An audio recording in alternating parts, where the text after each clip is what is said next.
Hello दोस्तों, स्वागत है आपका हॉरर टेल्स इन हिंदी में। दोस्तों, इस चैनल पर आपको सुनने को मिलती हैं हॉरर कहानी मेरी ज़ुबानी। तो दोस्तों, चलिए करते हैं आज की कहानी को शुरू। नीरज और स्नेहा एक नए विवाह करके और नई खुशहाल ज़िंदगी की शुरुआत करने जा रहे थे और वह अपने गांव से शहर में रहने के लिए आए थे। शहर के एक पुराने और बड़े फ्लैट में उन्होंने अपना फ्लैट बुक किया। फ्लैट तीसरी मंजिल पर था और उसमें एक बड़ी बालकनी थी जहां से शहर का खूबसूरत दृश्य देखा जा सकता था। स्नेहा को वहाँ शांति और निर्मलता बहुत पसंद आई, जबकि नीरज को फ्लैट का पुराना ढांचा और रहस्यमय वातावरण भाया। शुरुआत में सब कुछ सामान्य था। नीरज और स्नेहा ने अपने नए जीवन की शुरुआत खुशहाल माहौल में की, लेकिन धीरे धीरे अजीबोगरीब घटनाएं होने लगीं। रात में फर्श पर चलने की आवाज़ें, बर्तनों का अचानक गिरना और बेवजह दरवाज़ा का बंद हो जाना आम बात बन गई। एक रात जब नीरज और स्नेहा अपने बेडरूम में सो रहे थे, अचानक स्नेहा की नींद खुली। उसे लगा कि कोई बेडरूम के दरवाजे के पास खड़ा है। जब उसने ध्यान से देखा तो उसने एक धुंधली आकृति देखी जो धीरे धीरे उसकी ओर बढ़ रही थी। स्नेहा ने डर के मारे नीरज को जगाया। नीरज ने भी वही आकृति देखी और तुरंत उठकर लाइट जला दी, लेकिन लाइट जलाते ही वह आकृति गायब हो गई।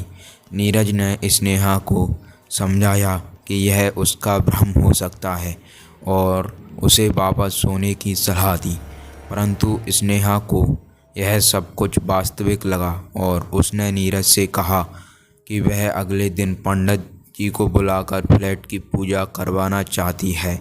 नीरज ने उसकी बात मान ली और अगले दिन पंडित जी को बुलाया। पंडित जी ने पूरे फ्लैट की जांच की और बताया कि इस फ्लैट में नकारात्मक ऊर्जा है जो यहाँ रहने वाले लोगों को परेशान करती है। उन्होंने एक हवन किया और कहा कि इससे सब कुछ ठीक हो जाएगा।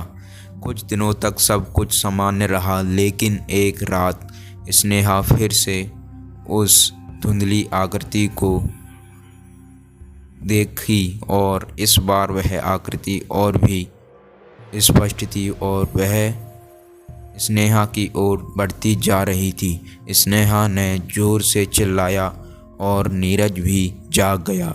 नीरज ने लाइट जलाई, लेकिन इस बार वह आकृति गायब नहीं हुई।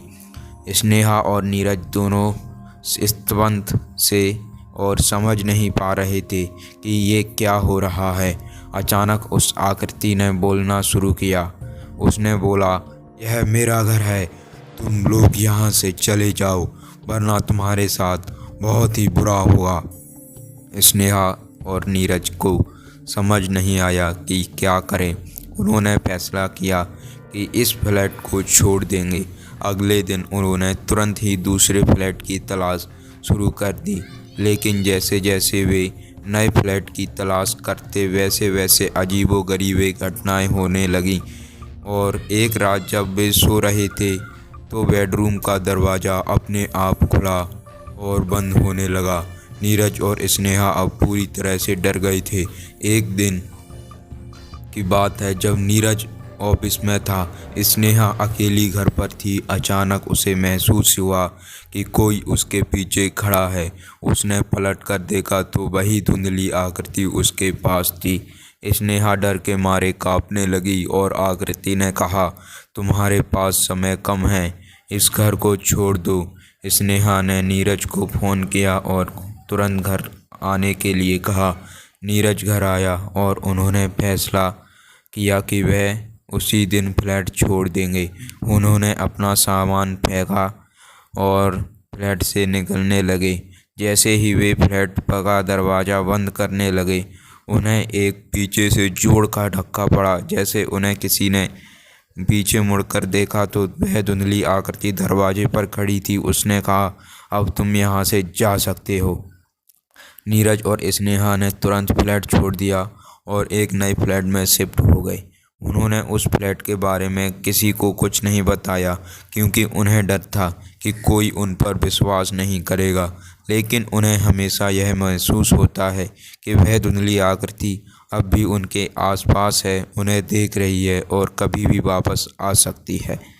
तो दोस्तों, आई होप आपको ये कहानी अच्छी लगी होगी। अगर आपको ये कहानी पसंद आई हो और अगर आपके साथ भी कोई पैरानॉर्मल एक्टिविटी हुई हो, ऐसी कोई भूतिया एंड डरावनी घटना हुई हो, तो आप मेरे डिस्क्रिप्शन में आपको मेरे व्हाट्सएप की लिंक मिल जाएगी। आप उस पर अपनी कहानी को शेयर कर सकते हो। अगर आपको पसंद आई हो तो सब्सक्राइब ज़रूर करना। मिलते हैं नेक्स्ट वीडियो में।